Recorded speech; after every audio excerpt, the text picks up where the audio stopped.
for showing up. I appreciate it. I realize blockchain in the title of any session right now is probably a bit of a subject, so I promise this has nothing to do with investments. It's just time and loyalty.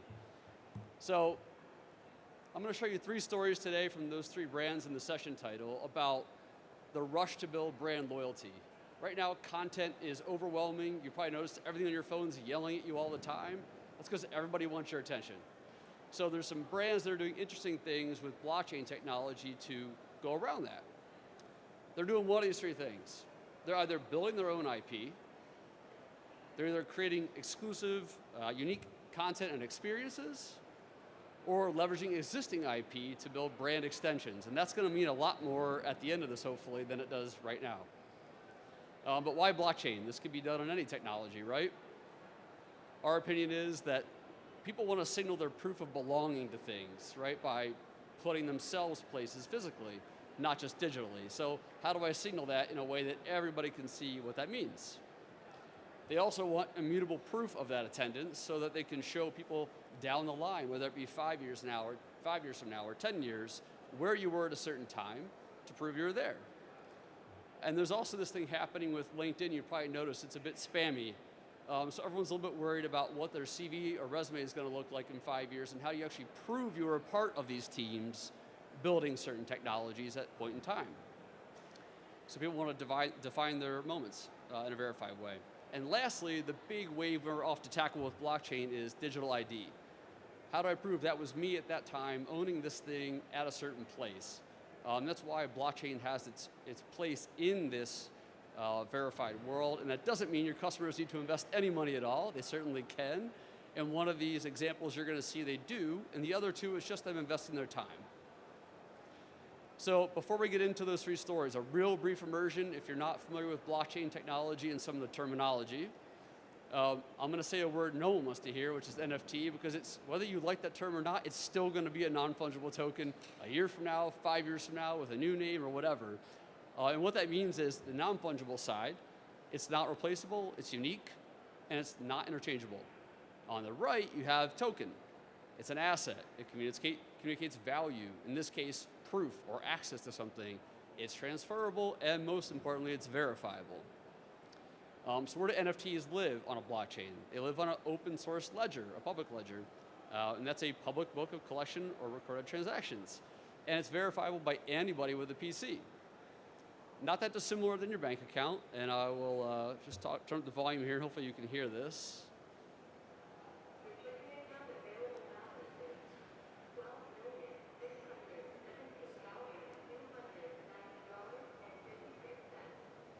So this was a trend going around TikTok about half a year ago where somebody would play a recording of their bank account balance at $12 million, which it clearly wasn't, and someone would go like, whoa, why is that so interesting?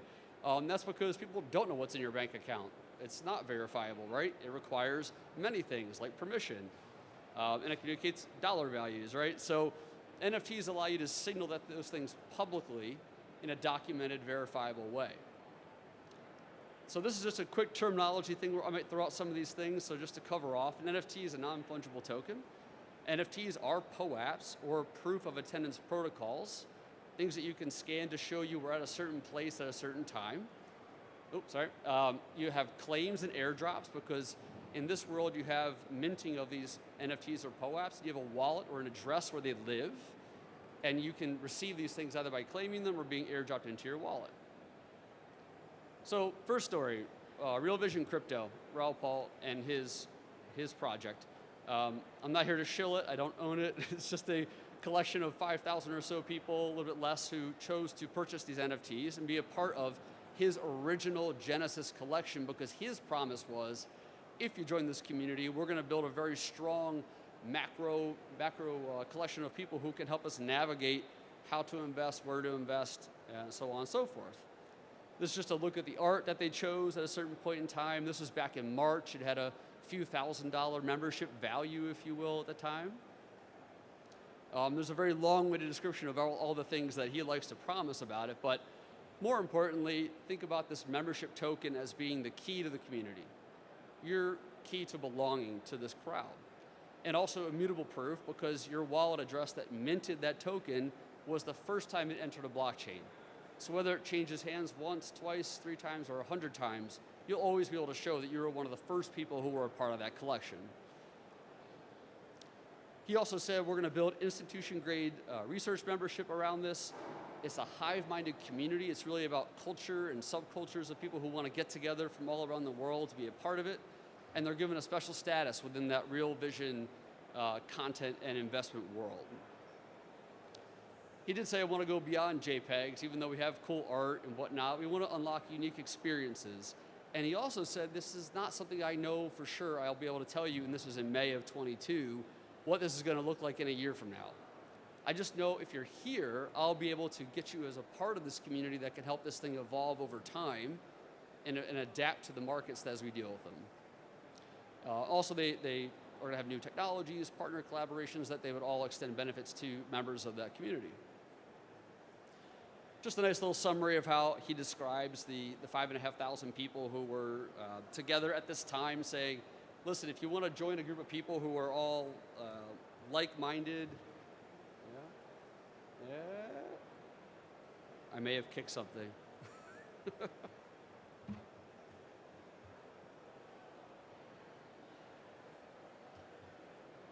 I'm not going to touch anything anymore.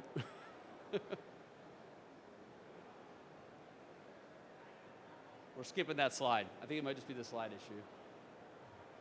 Just keep going. Yeah, okay, cool. So, he wants to create this hive-minded community, right? So this is the roadmap of their launch.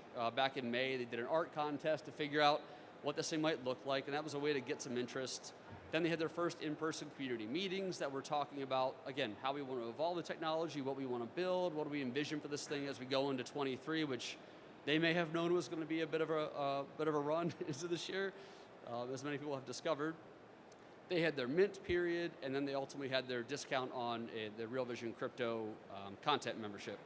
So they have other things like trading bots they're going to offer to this community and other new technologies, and ultimately form a DAO, if you've heard that term, DAO, something that's very popular among NFT groups or gatherings. And this is just a little clip. This is actually April 7th of 2023, him talking to someone else about where they're at today.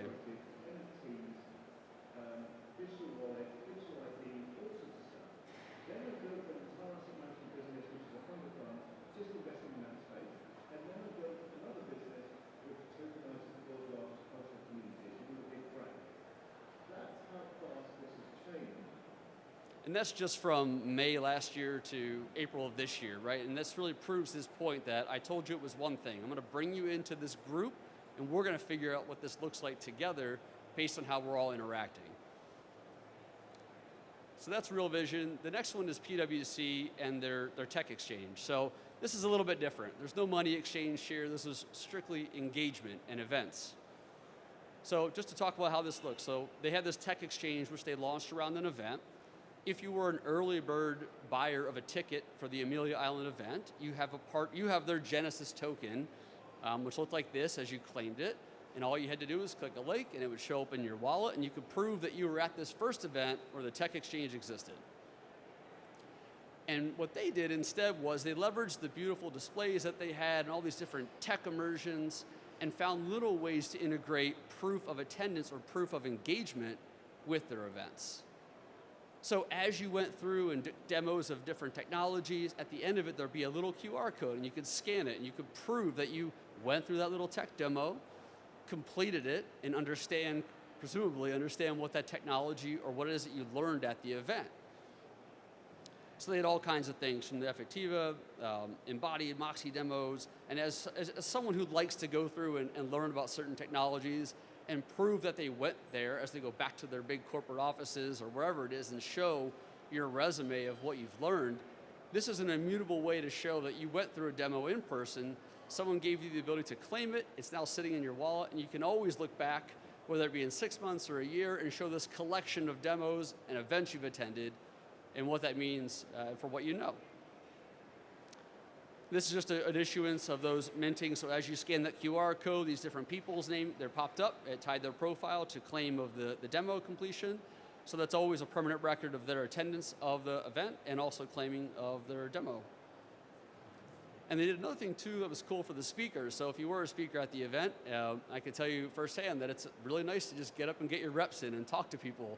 You have to do it 100 times before you're really good at it. But every one of those times, if you had a way to show somebody, aside from me promising Chris and team, I've done this before, it'd be nice to show that another event space has issued me a token saying you were a speaker at a certain event at a certain time, proving that you did what you're supposed to do. So they issued these different speaker NFTs that were given to those folks as they completed their speaking tours. And that's just a quick look at what it looked like. Again, it's like a wallet of experience. It's a living, breathing LinkedIn, if you will. It's not something you're promising. It's something that is confirmed by both the event provider and yourself claiming. And they even went as far as to say for the golf challenges and the scrambles, let's put out NFTs or POAPs in this case for who won first place at the scramble or who had the longest drive. Just little bragging points that are kind of fun activations for people who enjoy the space. Who doesn't love to show off that they were the first place team at a certain event, a certain period of time? And if you don't know what that little image is on the left, that's a CryptoPunk. That's one of the original NFTs. They even gave these folks the ability to turn their avatars from their LinkedIn profile into a PWC punk as well. So just kind of a little fun, creative activation for people who were at the event. And to sum up everything for PWC, this is a quote from their CTO who said, the early days of the internet back in the 70s and when these things were first forming, it wasn't a very pretty experience. It took us 30 years, in fact, to just now get a really good user experience for Web 2 content. We're still investing millions and hundreds of millions of dollars in good UX, but with no graphic interface. So it might take 15 years from now to see blockchain and Web 3 stuff really look good. The point is, as a brand like them, you need to be playing now. This is the tinkering phase. This is when things aren't perfect. It doesn't look great. That's kind of the point, right? This is the favoring people who like to take PCs apart 40 years ago and build them themselves, right? That's essentially where we're at with all blockchain and Web3 experiences. Lastly, SAP. So SAP has this thing called Success Factors. It's an employee rallying cry, if anything. Their mission from their board member at the time was, let's create a shared company-wide achievement with our employees based off an award that we won. And that award was line of business, right? It was the first time they've ever won it. So they took a snapshot of all the employees at a certain point in time who were there when this award was issued.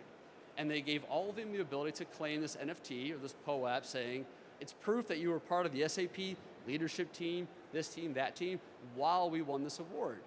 Which in the moment, sort of interesting, but as you document your history, and this is one of the leadership folks at SAP, if you go to her profile and you look far enough down, you'll see these certifications.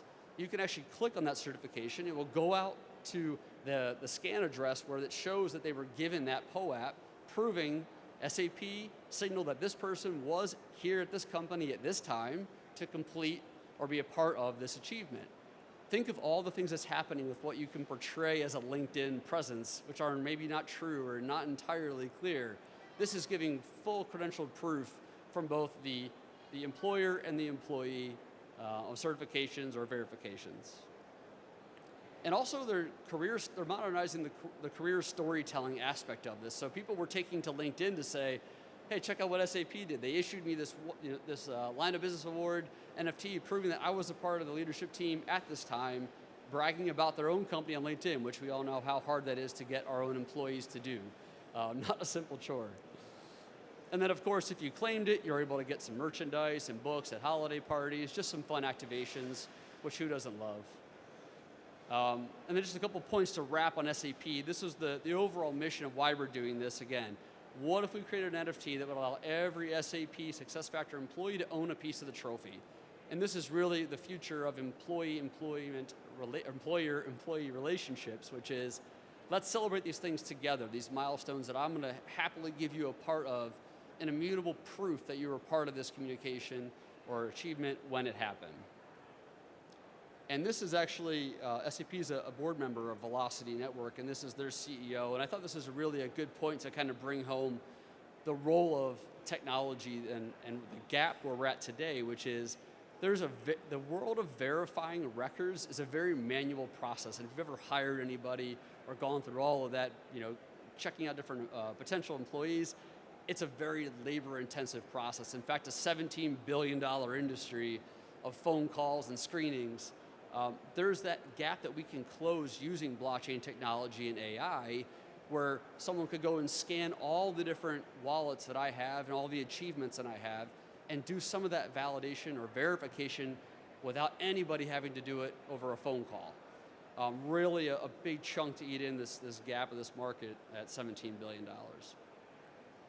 So just to bring it back to where we started, new customer acquisition has risen by 80% in the last 5 years. That's across every category you can imagine. Brands must improve their loyalty now to have the LTV offset those costs. Lifetime value, keeping somebody in your SaaS, in your firm or whatever it is very important. So creating better engaging relationships where you can document with them and for them their journey of their career is going to become increasingly valuable as you scale up your businesses. And that's it.